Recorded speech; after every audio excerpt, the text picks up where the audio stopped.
Caitlin Clark received 17% of the WNBA's flagrant fouls this season, and 80% of those flagrant fouls were committed by the Chicago Sky against Caitlin Clark. So there have been cheap shots, there have been hard fouls, there have been other plays that haven't even been called flagrant fouls, but when you have the face of your league getting nearly 20% of all flagrant fouls called against her, that is an issue. Did you catch that WNBA game where it felt like the refs had it out for Caitlin Clark? It's wild. Fans are absolutely losing it, saying the league is letting their biggest star get bullied on the court. And honestly, they might be right. Let's break down why this matters and what we can do about it. Picture this: sun versus fever, playoff level intensity. Clark's driving to the basket, defenders all over her. She goes up for the shot, clear contact, and nothing. No whistle. The crowd's going crazy, and Clark's staring at the refs like, "Are you serious?" But still, no call. It's like the refs left their whistles in the locker room. And guess what? It only gets worse. We're going to dive into why the fans are so outraged, what this means for the WNBA, and what needs to be done to fix it.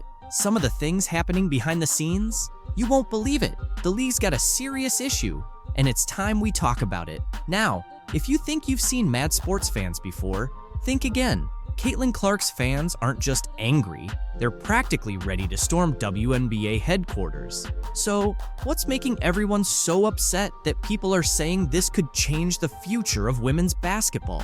Just imagine your Twitter feed blowing up with all caps rants, Instagram flooded with heated reaction videos, and Facebook groups turning into full-on virtual battlegrounds. Superstars are going to get a special whistle, and they should, protecting their one superstar who brought in more eyeballs than anyone else has ever done in the league. She should have a special whistle. Calls like this should be made, should be reviewed, because at the end of the day, it's not just the sport, it's the entertainment of the sport, and you need to protect your superstars, and the WNBA has not done well this entire season. This is what's going on in the WNBA right now. Fans are absolutely outraged over how the refs are handling these playoff games. And it's not just a few hardcore fans either.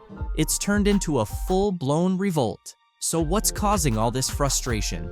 It comes down to how the officials are treating the league's top stars, especially Caitlin Clark. Fans are furious, saying that the refs are letting defenders get away with everything when it comes to Clark.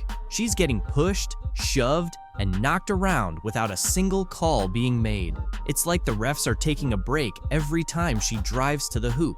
One fan put it perfectly: if the game isn't called fairly, we can't win. The WNBA should be ashamed. And that's the feeling that's all over social media right now. People are angry because they think the league isn't protecting its biggest stars, the players that fill seats and get people watching. But here's where it gets even crazier. This isn't just about one game or even one player anymore. Fans are saying this whole referee issue could actually hurt the future of the WNBA. They're worried that if star players like Clark can't perform because they're constantly getting fouled with no calls, it's going to slow down the growth of the league.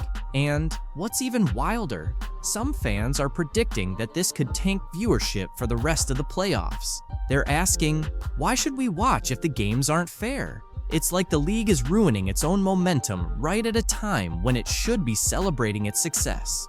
I'm gonna go out on a limb here and say that I do think that this was a basketball play, but I think it was a careless basketball play. I wouldn't go as far to say that I think Dejanay Carrington poked her in the eye on purpose. A lot of people are also saying that the WNBA needs to overhaul the referees, that they have just been absolutely awful this season. However, I do think that she was reckless when she was going for the steal. She didn't care where her hand landed. Important responsibility, ensuring fair games, and letting the stars shine. But it's more than just frustration over bad calls. There's real fear about how this could impact players' careers and the loyalty of the fan base. Imagine being an up-and-coming player in the WNBA and watching how Clark is being treated. What message does that send about your future?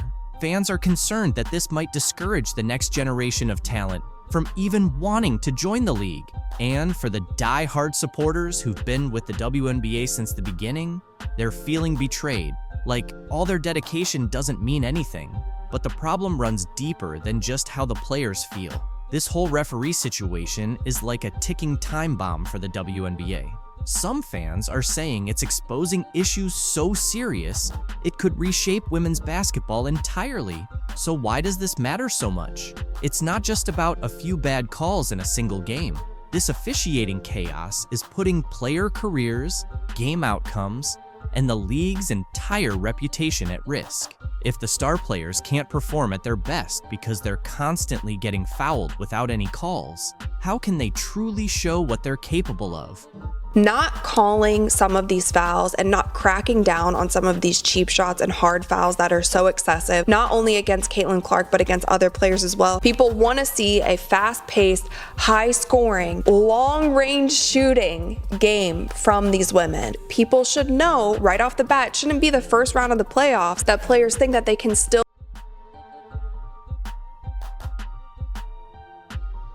Caitlin Clark has some big news that's sure to create a stir in the WNBA. But let's face it, are we really surprised? Many fans have been watching just to see her take charge in the league this season. Now, she's made the decision to step away for good. And honestly, who can blame her? She struggled with physical defense she's faced at the professional level and voiced frustration with the league's officiating, recently telling reporters, quote, "I feel like I'm getting hammered and everybody is physical with me, and opponents get away with things that other people don't get away with." That's what Caitlin Clark said. From the very beginning, this league didn't truly appreciate her talent. She took a team that had been largely unnoticed for 10 years and led them to the playoffs, set attendance records, increased ticket sales, and made her jersey a top seller. So what did she receive in return? A cheap eye poke, some shoulder hits, a loss by 6 points, technical fouls, unfounded claims of racism, and a label as a rude player. What I am upset about is like, hey man, your meal ticket is under constant attack. There's been dirty plays all season. If that's the kind of treatment you receive for making the league entertaining, I'd walk away too. But do you know what really drove her to this breaking point and led her to announce her decision? What did she say that made it clear she's entirely finished? Let me provide you with all the details. Those guys, they're the racists, when really, y'all are the racists. The people coming up with excuses to hate Caitlin Clark and the new fan base that she brought. You could sense it brewing from a distance. Caitlin Clark's frustration had been accumulating for weeks. However, the tipping point occurred when the Indiana Fever faced a heartbreaking defeat against the Connecticut Sun. She's just not built for the physicality of this league. And she's not quick enough to get away from the physicality, resulting in their elimination from the playoffs. In a close game that ended with a score of 87-81, Clark played as if everything depended on it, contributing 29 points, 10 assists, and 7 rebounds, essentially trying to shoulder the entire team. But here's the catch. Her teammates appeared to be asleep. While Clark was out there performing like a one-woman army, her team struggled, missing shots and committing rookie errors. This kid's on the wrong team. She's got the wrong skill set to handle the physicality of that league, and she's a rookie. Let's kick things off with Temi Fagbani. Where do I even start? Her performance was nothing short of a disaster. She made some critical errors, including a shot clock violation at a crucial moment when the Fever were trying to gain momentum. When she wasn't just standing around looking confused, she went 0 for 3, practically gifting the ball back to the Sun. Honestly, don't you agree with Gino when he said, "Yeah, but she needs to be on a better team." But hold on, because Victoria Vivians didn't perform any better. As a veteran who should excel under pressure, she instead chose to go missing, scoring only 6 points with a shooting percentage of 2 for 10. Seriously, 2 out of 10? She wasn't just missing, she was clanking wide open opportunities that even I could have made. Then there's Kelsey Mitchell, usually a reliable scorer, who picked the absolute worst moment to disappear. She ended with 9 points on 3 of 12 shooting. For someone who was expected to be one of Indiana's top scorers, she appeared completely lost, hesitating and passing up shots. When she finally did take a shot, they turned into air balls. It was like she had stage fright just when the Fever needed her to step up. Caitlin Clark was assaulted yesterday in her very first playoff game in the WNBA. Watching everything unravel around Clark while she was giving it her all was painful. Each time she made a clutch, three-pointer, or executed an amazing play, her teammates seemed to fumble, handing the ball back to the sun and giving Clark that helpless look, as if to say, "Oops, my bad." You could see it in her body language. Every missed shot and turnover felt like a punch to the gut. It's not that she didn't show up. She played a full 40 minutes of relentless, high-intensity basketball, pouring everything into the game, and yet it still wasn't sufficient. It's important that we point this out. One of the things that I brought up this morning in talking about Caitlin Clark is that some of the players, you want to use the word jealousy, fine. You want to use the word envy, fine. As the final buzzer went off and Clark stood there with her shoulders slumped, staring at the scoreboard, it became evident that this was more than just a loss. It was a realization, a wake-up call that no matter how hard she fought, how many shots she made, or how many plays she executed, it wouldn't matter without a team that could genuinely support her. This wasn't merely the end of a playoff journey, it signified the end of her patience. If Caitlin Clark is the quote-unquote savior, if she's the golden girl, milk it. Reality is knocking on the door of the porta potty. The truth is finally coming to the light. The same light that is going to be dimming here in about 12 hours when Caitlin Clark is eliminated from the playoff. The entire WNBA was almost in shock when Caitlin Clark revealed her big news. She's not just stepping away from the league, she's moving to Europe. That's correct. The most exciting rookie the WNBA has ever witnessed is packing her bags and saying, "I'm out." Can you really falter after enduring all the relentless pressure, cheap shots, and endless nonsense? Clark has decided it's time to hit the reset button. This announcement came just days after the Indiana Fever's tough playoff exit against the Connecticut Sun, and honestly, it's not unexpected. After elevating her team to relevance without any support, this was bound to happen. There were regular season games this season where Caitlin Clark drew more than 1.8 million viewers. However, I hope Cathy Engelbert is ready. If Caitlin Clark is the star of the WNBA, things are about to get tough for the league once she's out of the playoffs. The reality is, the WNBA is in for a wake-up call. When Clark was out, ratings plummeted from 1.8 million viewers to just 161,000. Definitely concerning for Cathy Engelbert and the league. Clark's presence this season boosted everything: merchandise, ticket sales, and TV viewership. The Indiana Fever, once barely relevant, became playoff contenders, and her games consistently sold out. But now, here's the issue. Without Clark, the WNBA is struggling. Not a single playoff game has even reached 500,000 viewers in her absence. Without her star power, the league is left facing empty arenas and tanking ratings.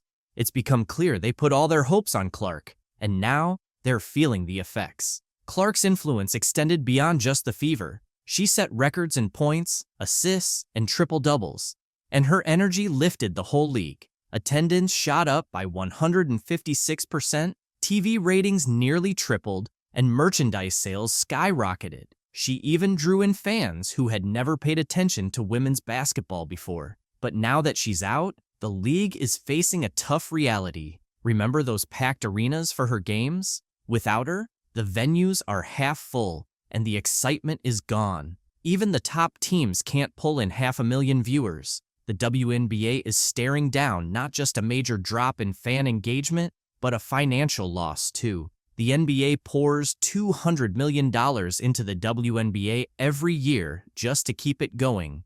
But compared to the NBA's $3 billion in revenue, the WNBA's earnings are minimal. What's even more shocking is that the league hasn't properly marketed Clark. There have been no big commercials or major marketing campaigns. It's like they're hiding their biggest asset. So what happens now? The WNBA needs to develop more stars, build rivalries, and create storylines that don't rely entirely on Clark. The league can't sit around waiting for the next big name to show up and save them. It's time for change, and fast. Can the WNBA survive without Caitlin Clark? Or is this the start of a serious decline for women's pro basketball? Will Caitlin Clark come into the WNBA and do what she's doing right now immediately? Absolutely not. Wheels around, evades Van Lith, and drains it. My goodness. Iowa, she did everything. You know, however many shots you want to take, whatever you want to do with the ball, you can do. It's just a different ball game. If you've been watching Caitlin Clark in the WNBA, you'll notice she's still hitting all those incredible shots she made back at Iowa, wowing fans and packing arenas like never before. It's almost like Cheryl Swoops never saw her play, because as great as Clark is at shooting, the real magic happens when she passes the ball. You have some players like an Aaliyah Boston, an Alyssa Smith, a Kelsey Mitchell, like they gotta have a rock. Take a look at the list of players she just mentioned, then check out Caitlin Clark's assist numbers and tell me those players aren't getting the ball. Oh, and by the way, Clark just broke the record for most assists in a season. Not just a rookie record, but the overall WNBA record. On top of that, Kelsey Mitchell is hitting career highs across the board. It wasn't just Swoops. Other WNBA vets also thought Clark was in for a tough reality check. Reality is coming. You look superhuman playing against 18-year-olds, but you're going to come with some grown women that have been playing professional basketball for a long time. The only real issue earlier this season was the cheap shots other players were taking at Caitlin Clark. Sure, some rookie welcome to the league moments are expected, but things like Carter's hip check could have seriously injured her. Neck, back, twisted ankle, you name it. Plays like that need to stop for the good of the game and the league's future. Since the players came back from the Olympic break, Clark has led the Fever to their first postseason, ending the longest playoff drought in WNBA history. If we look at the last 12 games, Clark and her talented teammates have gone 8-4, securing the 6th seed. One thing that stands out is how much better she shoots from the left wing, especially off the catch. It's her highest percentage shot, which makes sense since her arm motion aligns better on that side. And the crazy part is, most of these shots are on the move. She rarely has time to just stand still, receive a pass, and shoot. Clark is tough to guard because of her constant motion. She runs off double Ivan screens, snaps back to the ball off a pin down, and the defender makes the bold choice to go under the screen, which triggers a flare cut to the deep left wing. She barely has any space, but still drains the shot. You could see WNBA players wondering why her NCAA opponents weren't guarding her properly. It was like Clark was showing off when she hit her personal best of 7 threes against Brittany Sykes' Mystics. It turns out, stopping Clark from getting her shots off to the left is harder than people think, even for seasoned WNBA vets. And against Diamond D Shields and the Chicago Sky, she hit 2 threes going left, with defenders right in her face. The Fever run some great plays to capitalize on her left side. For example, the cross screen leaves her defender under the screen, first mistake. Then, the handoff causes 2 defenders to get tangled up, and the final screen by Boston leaves Clark wide open to knock down a beautiful shot. When it comes to her passing, Clark is creating over 5 layups per game for her teammates, which is just wild. The biggest beneficiary is Aaliyah Boston. They've got a nice play where Boston slips the ball screen on the left side, then gets a double staggered screen across the lane, allowing Clark to deliver a perfect pass for an easy bucket. In a similar setup,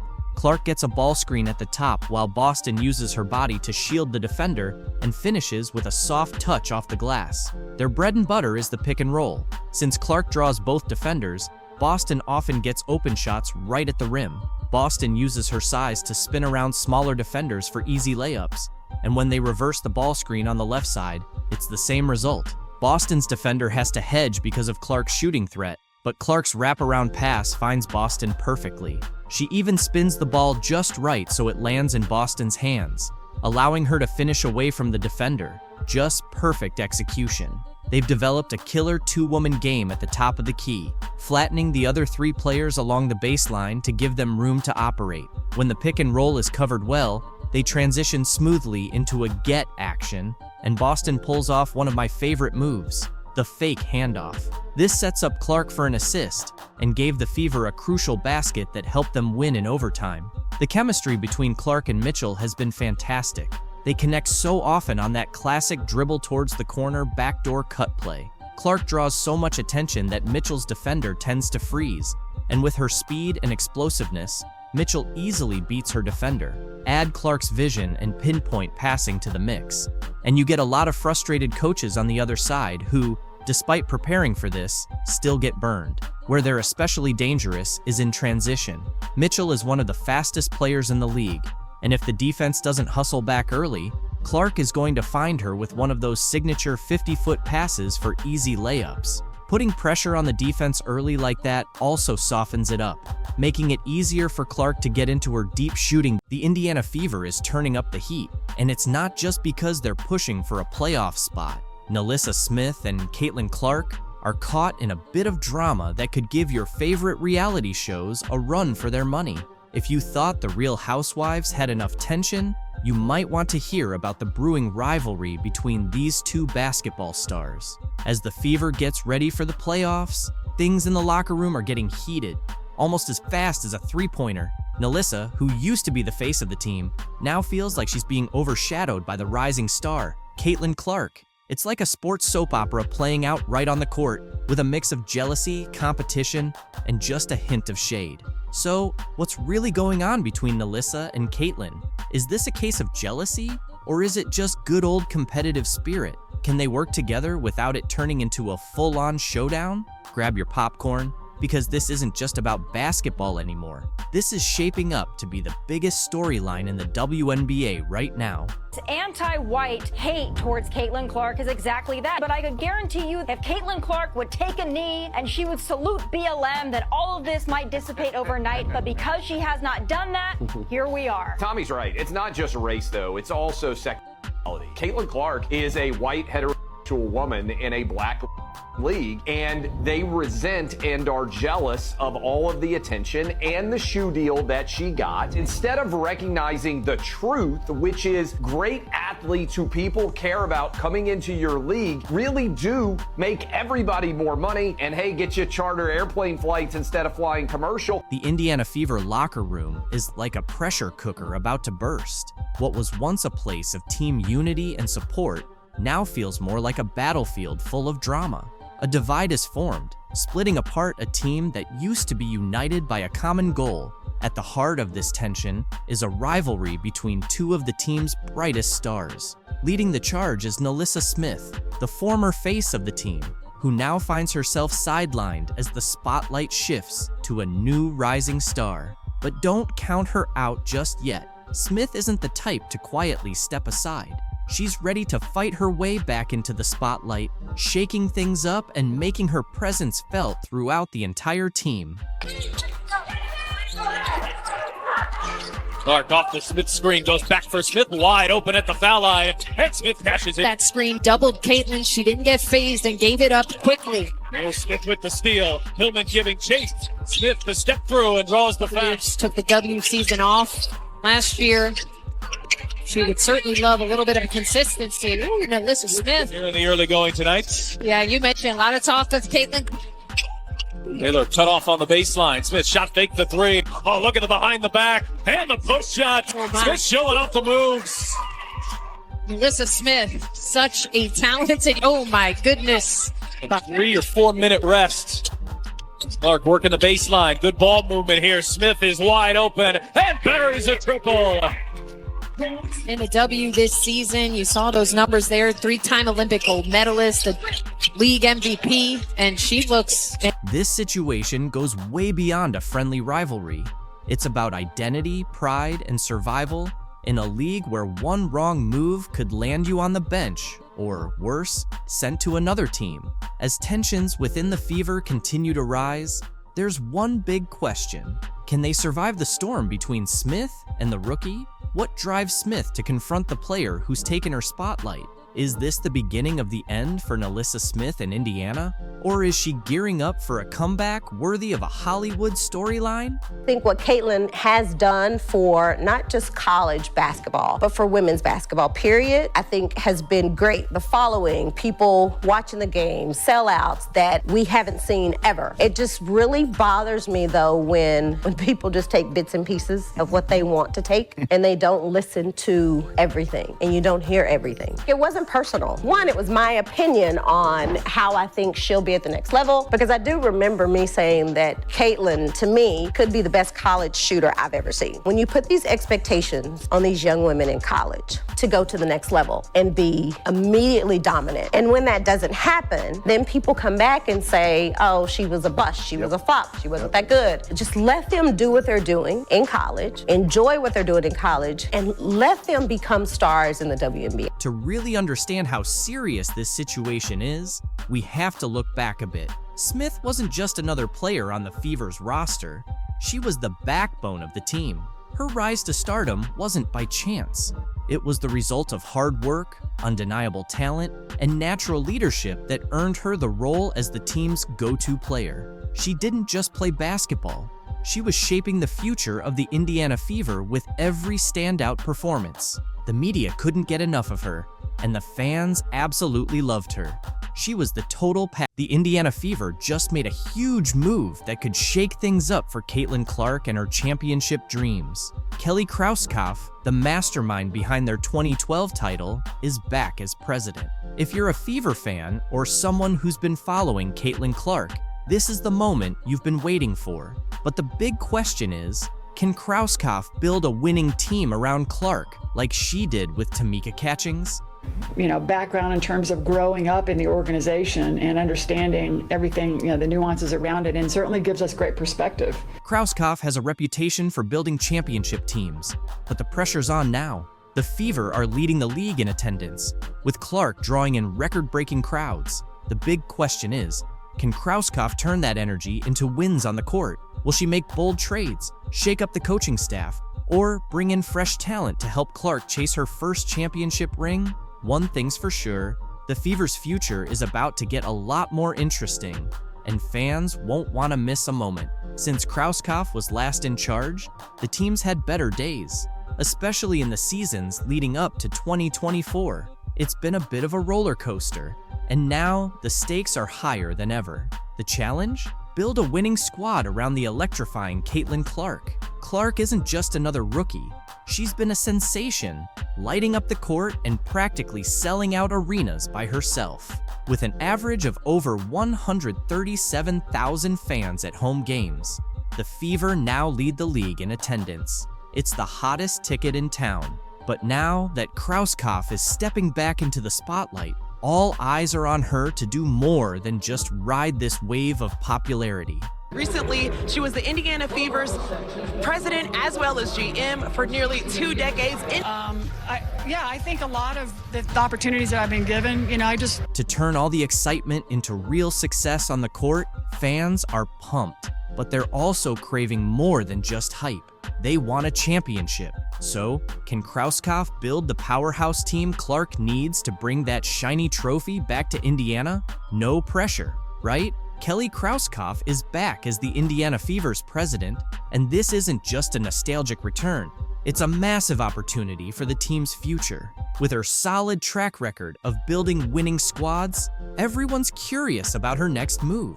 Will she shake things up by changing the coaching staff, revamping the roster, or maybe a bit of both? Whatever she does in the coming weeks could either boost Indiana's championship chances, or, well, let's just say it might not be as exciting. Her first big challenge? Figuring out what to do about head coach Christy Sides. Sure, Sides got the team back to the playoffs, which is a win, but let's be real, the defense struggled, ranking near the bottom of the league.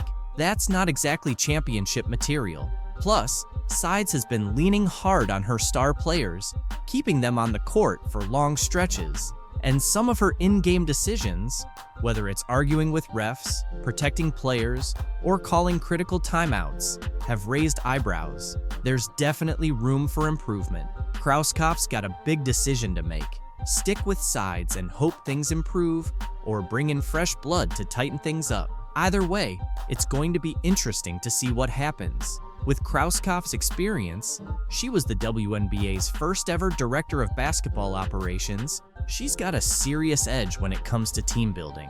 She's like the Sherlock Holmes of talent scouting, always finding the right pieces to complete the puzzle.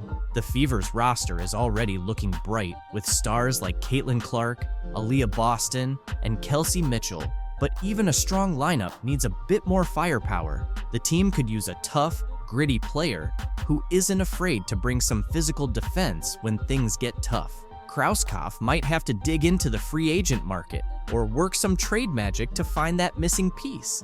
Someone who can bring a little edge and keep the competition in check.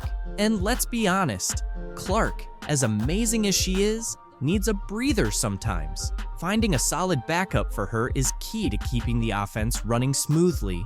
Without one, it's like driving a race car without a pit crew. Things could unravel fast. Well, thanks, Gary. And after building the Indiana Fever into one of the WNBA's best franchises, Kelly Krauskopf last December made history by joining the Indiana Pacers as the NBA's first assistant female general manager. Fortunately, Krauskopf's experience with the Indiana Pacers, where she helped build a playoff team, shows she knows how to make smart decisions. She's great at finding players who not only fill in gaps, but also fit seamlessly into the team's culture, like puzzle pieces falling perfectly into place. Now, with Clark's electrifying performance at the center of it all, it's up to Krauskopf to bring in the right supporting players. Everyone's watching to see if she'll pull off some big moves and add a few surprises to the roster. The WNBA faced some early controversy just 90 seconds into the first playoff game of 2024, when the Indiana Fever took on the Connecticut Sun in their best-of-3 series. Things escalated quickly when Caitlin Clark, the unanimous Rookie of the Year, ended up with a black eye. The incident happened when Connecticut guard Dejanai Carrington appeared to accidentally poke Clark in the eye. Despite Clark clearly being in pain and falling to the ground, no foul was called, which sparked an outcry from fans on social media. Many accused Carrington of foul play, claiming the move was intentional. Even Barstool Sports founder Dave Portnoy weighed in, tweeting, "Why does the WNBA let players wear gigantic nails if they use them as weapons? We're lucky Caitlin didn't lose an eye. No foul call, and she had to play with one eye the rest of the game." Clark, despite the injury, continued playing, but had one of her toughest games since joining the WNBA. She shot just 3.5%, going 4 for 17 from the field, including 2 for 11 from beyond the arc. The Fever, unable to rally behind their star, suffered a tough 93-69 loss to Connecticut, putting them on the verge of elimination. Kelsey Mitchell's 21 points and Aaliyah Boston's 11 rebounds were among the few highlights for Indiana.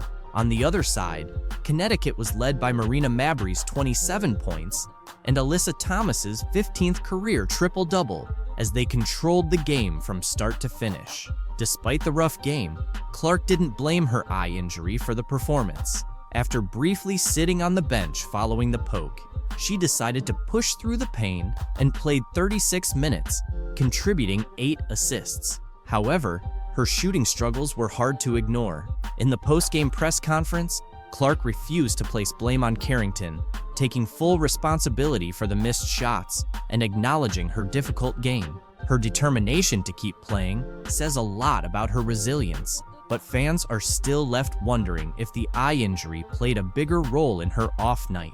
It remains to be seen if Clark and the Fever can bounce back and avoid an early playoff exit. Buckle up, because today's WNBA news is seriously wild. Imagine making a comment so bad, it's now being labeled as one of the worst quotes in sports history.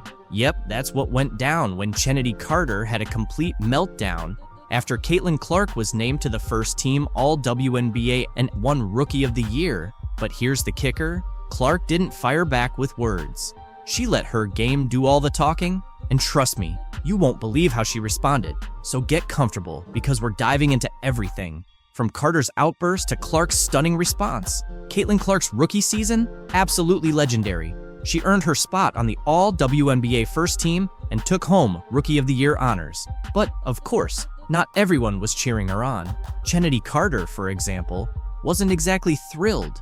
She practically lost it when Clark's name was mentioned for the big awards. And while Clark's stats are beyond impressive, what really turned heads was how she handled all the drama. Instead of getting dragged into the chaos, she responded with so much grace and humor that you'd think she was prepping for late-night TV, not just WNBA greatness. Let's break down what made Clark's rookie season so spectacular.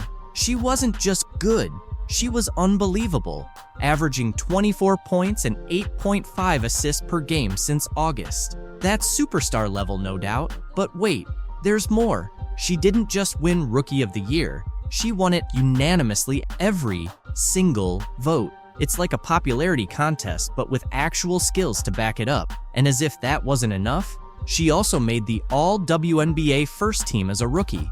That almost never happens. Talk about making an entrance. Clark didn't just put up big numbers, she completely turned things around for the Indiana Fever. They went from barely hanging on to becoming legit playoff contenders. Honestly, no one saw that coming. How does one rookie change the game for an entire team? That's exactly what we're about to dive into. And trust me, this story's just heating up. Not everyone's thrilled about Clark's rapid rise to stardom. One player's reaction to her success? Let's just say it wasn't what anyone expected. You'd think Clark's harshest critics might be her own teammates, right? After all, locker rooms are full of competition. Wrong. The most intense criticism actually came from someone who's never even played against her. And let me tell you, this one didn't just miss. It backfired big time. Enter Chennedy Carter, a WNBA player who decided to throw some serious shade at Clark. Carter didn't just question Clark's skills. She went straight for the jugular, saying, besides three-point shooting, what else does she bring to the table? Hold up, that's like saying, besides saving the world, what else does Superman do? It was a pretty wild take, and fans weren't having it. Carter's comment didn't just fall flat. It sparked a huge backlash. Fans, analysts, and basketball experts all fired back, calling Carter out as a hater and even questioning her basketball IQ. It was like she tried to nail a buzzer beater, but ended up tossing the ball into the stands. Major fail. Now maybe you're thinking, did Carter have a point? Was there something behind her criticism? Well, the answer came quickly, and it was a big no. Clark didn't bother with a war of words. Instead, she responded in the best way possible by showing everyone what she's made of on the court. Shortly after Carter's comment, Clark made WNBA history by becoming the first rookie to record a triple-double, 19 points, 13 assists, and 12 rebounds. That's not just a good game, that's a sit back and watch me level of performance. And Clark didn't stop there. She kept leading her team, consistently racking up assists and turning heads every time she played. The Indiana Fever transformed from a struggling squad into a must-watch team, with some even saying Clark was putting the WNBA back on the map. She was making people pay attention to women's basketball in ways that hadn't been seen in years. What really sets Clark apart, though, isn't just her skills, it's the way she handled the whole situation. After her record-breaking triple-double, she didn't fire shots back at Carter. No gloating, no snarky social media posts. Instead, she took the high road and thanked her teammates for their support. That's not just good sportsmanship, it's pure class and leadership. Meanwhile, everyone was anticipating a comeback from Clark toward Carter. They expected some trash talk, a clever quip, or something to stir the pot. But nope, Clark was focused on business. Instead of diving into any drama, she took to the court and dominated once again. Just look at her game against the Dallas Wings, where she effortlessly scored 35 points and led the league in assists, like it was just another day at the office. Talk about letting her performance speak for itself. Clark's coach, Christy Sides, wasn't shy about her faith in Clark either. After watching her play, she confidently stated that Clark should be taking at least 15 shots per game. That's not just trust, that's building an entire game plan around a rookie. How many rookies get that kind of responsibility right off the bat? Not many. But while the drama between Carter and Clark was stealing headlines, Clark was busy doing what she does best, playing basketball and leading her team. After each significant game and every record she broke, Clark consistently credited her teammates. She didn't hog the spotlight, she shared it. That kind of humility from a rising star is truly rare. And it's not just about her leadership on the court. Clark has single-handedly changed the narrative around women's basketball. No one is asking what she can't do anymore. Instead, people are talking about how she's revolutionizing the game. She's drawing in new fans, inspiring young players, and bringing a fresh wave of excitement to the WNBA. Today, we've got some serious drama to break down. The situation between Caitlin Clark and a Connecticut Sun fan has been leaked, and now, Teresa Weatherspoon is the latest coach to lose her job. Let's dive in. First up, let's talk about Caitlin Clark and what went down at the Connecticut Sun game. Even though the Fever season is over and Clark's off the court, the drama isn't cooling down. A lot of WNBA veterans and players are blaming Caitlin Clark's fan base for all the hate that's been going around. But come on, can we really put all of this on Clark's fans? Did you see what happened at the Sun game? It wasn't just a random fan. This guy had media credentials and was harassing Clark from the front row. The whole incident got leaked online, and now we've got more details to unpack. Clark ended up calling out the fan to security after he apparently crossed a line. Fans at the game said the guy didn't just insult her, he allegedly wished she'd fall and break her neck. Then, he went back to his seat and bragged about it to other Sun fans. More people who were there have come forward, saying they overheard some of his comments, and it sounds pretty bad. This situation has sparked a lot of debate online, and there are even rumors that the guy had media access. So far, the WNBA hasn't made a statement, but it's definitely a mess. WNBA commentator Stephen A. Smith called out the racist fan and showed his support for Clark. On the flip side, players like Angel Reese and Brittany Griner have also shared their thoughts. Angel mentioned she's been dealing with harassment from Clark's fans for the past 2 years. Griner, on the other hand, is pushing for the league to take faster action when it comes to toxic fan behavior. Speaking of Angel Reese, let's shift gears. Last night, news dropped that her coach, Teresa Weatherspoon, was fired from the Chicago Sky, and Angel's heartbroken. She tweeted about how much Weatherspoon meant to her, saying she was the only one who believed in her and supported her through a tough time in her life. What do you guys think about all this? The Indiana Fever delivered an unforgettable game. Picture this: Caitlin Clark, the rookie who's been making waves in the league, played all 45 minutes of a game that went into overtime. Yep, 45 minutes straight, and that's just the start. Clark didn't just lead the Fever to a tough 104-100 win over the Atlanta Dream. She also became the fastest player in WNBA history to hit 300 career assists. But that's not all. Her teammate, Aaliyah Boston, had the best game of her career on the very same night.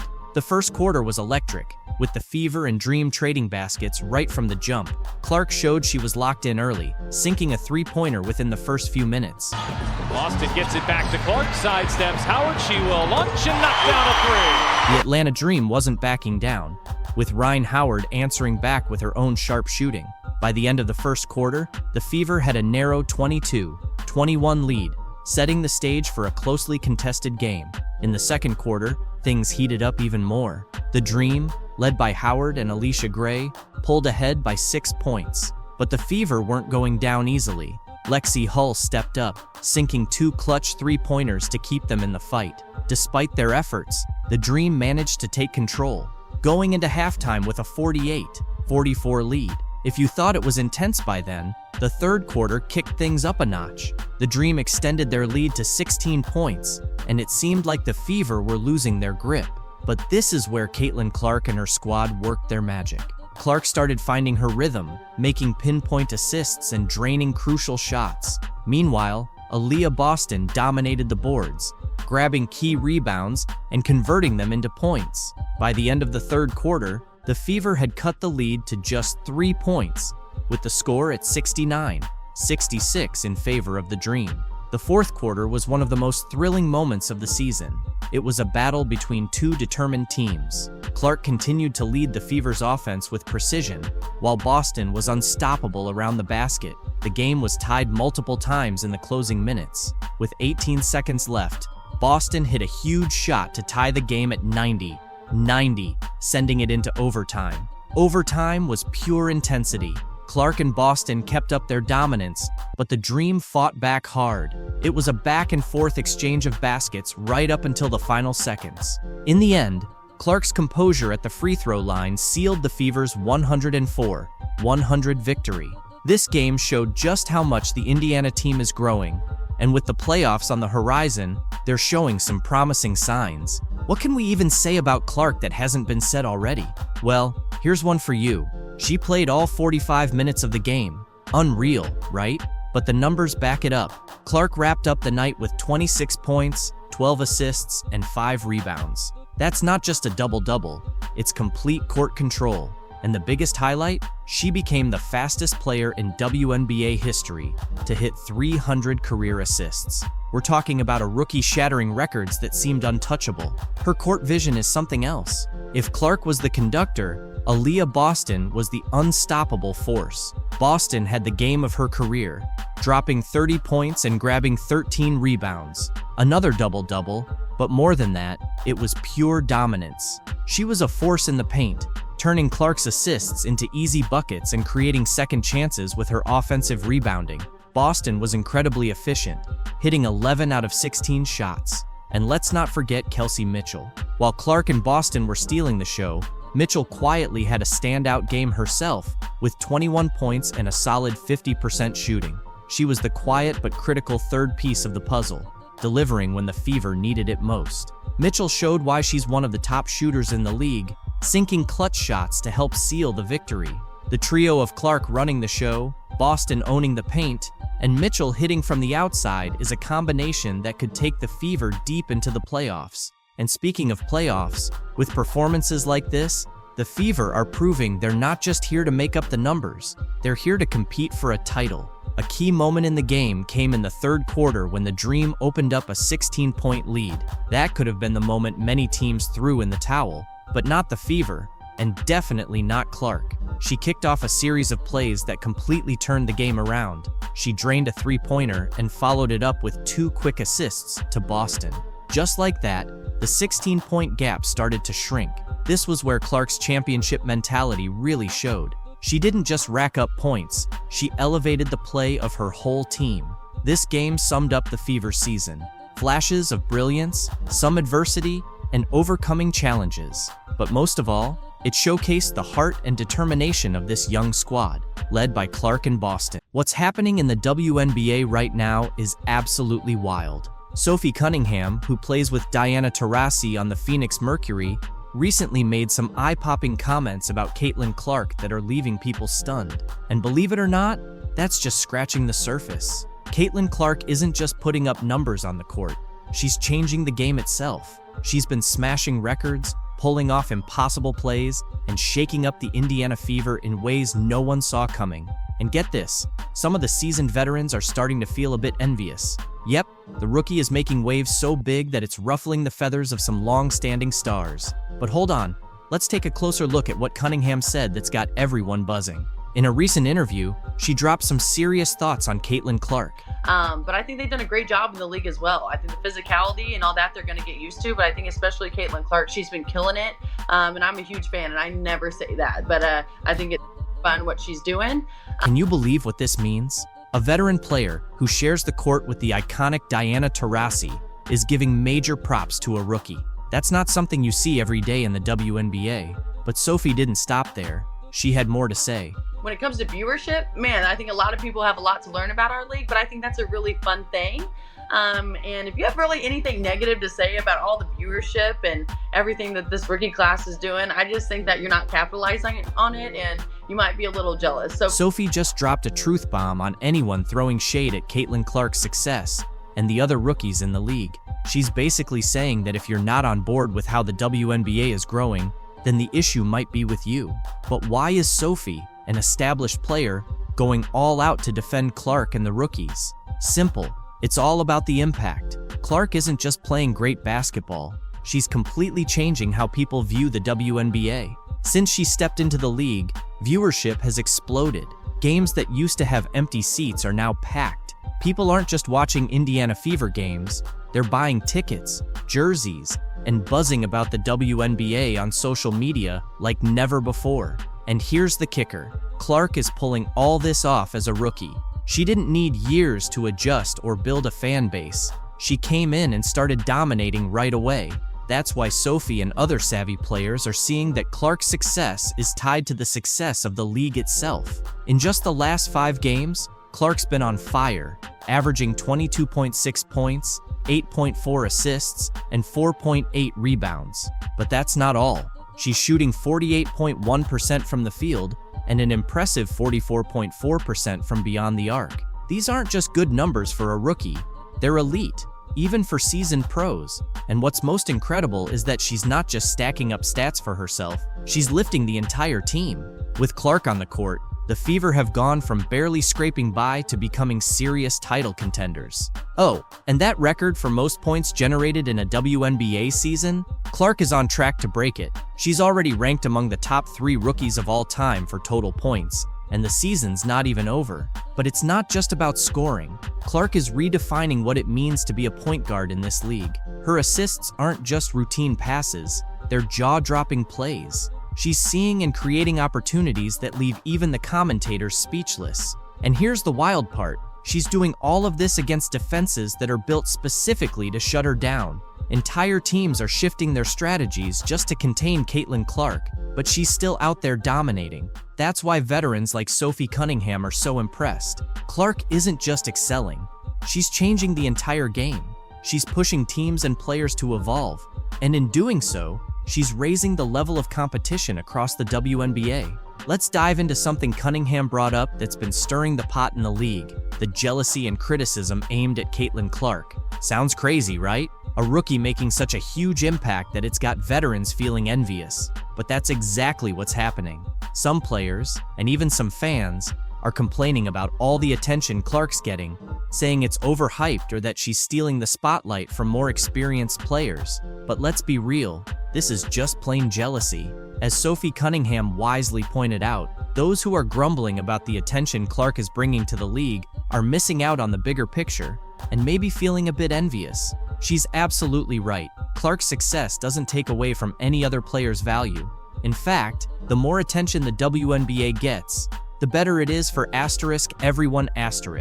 More fans mean more revenue, which can lead to higher salaries, better conditions, and more opportunities for all players. Clark is literally expanding the league's market. She's attracting new fans, people who might never have watched a WNBA game before. And once they're hooked, they're not just watching Clark, they're getting introduced to all the incredible talent the league has to offer. That's why smart players like Cunningham are embracing the Caitlin Clark phenomenon. They understand that when one player shines, it benefits the whole league. Clark's success is lifting the WNBA to new heights, and that's good for everyone. Caitlin Clark, remember that girl, that superstar playing for Iowa that ended up going to the Final Four? She's got one of the hottest selling jerseys in sports, y'all, according to Fanatics, led by the one and only Michael Rubin. The deal is the richest sponsorship contract for a women's basketball player. She deserves it! Caitlin Clark is making waves in women's basketball, breaking NCAA scoring records left and right, and she's become the talk of the town. It feels like she burst onto the scene and instantly became the most exciting name in the sport. And, get this, Nike just signed her for a whopping $28 million deal. That's right, $28 million. But here's the strange part. Where's her signature shoe? With all that cash and buzz, you'd expect to see Caitlin Clark sneakers everywhere, but there's nothing yet. And believe me, there's much more to this situation than just a delay in footwear. Behind the scenes, there's a major showdown happening among top players in sports marketing, all trying to figure out how to best handle Clark's rise. It's like a strategic game of chess, but instead of pieces like pawns and knights, we've got shoes and contracts, with the future of women's sports marketing hanging in the balance. Now, picture yourself at Nike. You've got the most promising rookie in years, yet you're hesitating to fully support her. Why? Because there's an MVP in the league who still hasn't received her own signature shoe. How do you navigate this without stepping on anyone's toes? It's like Nike is caught in a high-stakes basketball chess match. Clark now has an 8-year, $28 million deal with Nike that will include her own signature shoe. Caitlin Clark continues to set the bar when it comes to her impact on female athletics. Go out there, compete with her, try to bust her up if you want to, and all of that stuff. Just don't hate on the acclaim that she's getting. On one hand, you have Caitlin Clark, the rookie sensation who's setting the court on fire. On the other hand, there's Aja Wilson, the WNBA MVP who has been dominating the league. Both are phenomenal athletes, but only one can get their signature shoe first. It's a tough call. You'd expect Nike to rush out Clark's shoe, especially after signing her to a $28 million deal. But here's the twist. They're holding back. Why? It all comes down to balance. Launching Clark's shoe before Wilson's could stir up some serious drama within the Nike family. They find themselves stuck between a rock and a hard place. They want to take advantage of Clark's immense popularity, but they can't overlook Wilson's status as the reigning MVP. It's a tricky situation, and Nike is doing its best to avoid any missteps. Now, here's where it gets intriguing. An insider revealed that Nike's strategy has shifted. They used to make bold, decisive moves. Remember the just do it days? Now, it feels more like just think about it. They're so focused on managing public perception that they're playing it incredibly safe. This cautious approach isn't just about Clark and Wilson. It's reshaping how brands engage with rising stars in women's sports. Everyone's watching to see how Nike navigates this, and you can bet other companies are taking notes.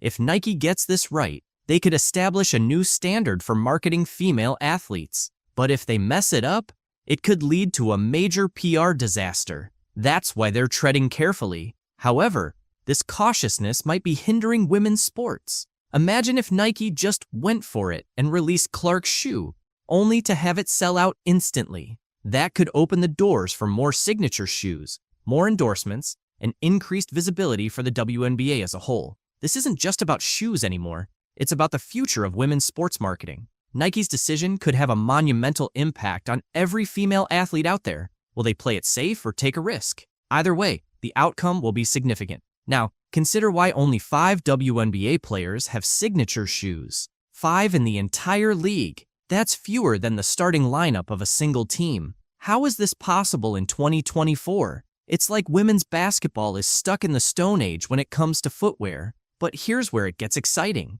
Caitlin Clark's shoe could change everything. We're not just talking about another unisex model with a woman's name on it. This could be a game changer. Imagine a basketball shoe designed specifically for a woman's foot. It's not just about aesthetics. It's about enhancing performance. It's surprising to realize that most women's basketball shoes are essentially just smaller versions of men's shoes. However, women's feet aren't merely smaller versions of men's feet. They have a different shape. So why do we expect women to perform at their best in shoes that weren't designed for them? That's where Clark's shoe could make a significant difference. If Nike gets this right, they could establish a brand new standard for women's basketball footwear. We're talking about shoes that fit better, feel better, and might even help reduce the risk of injuries. This isn't just about Caitlin Clark anymore. This could have positive implications for every woman on the court. Plus, the demand is certainly there.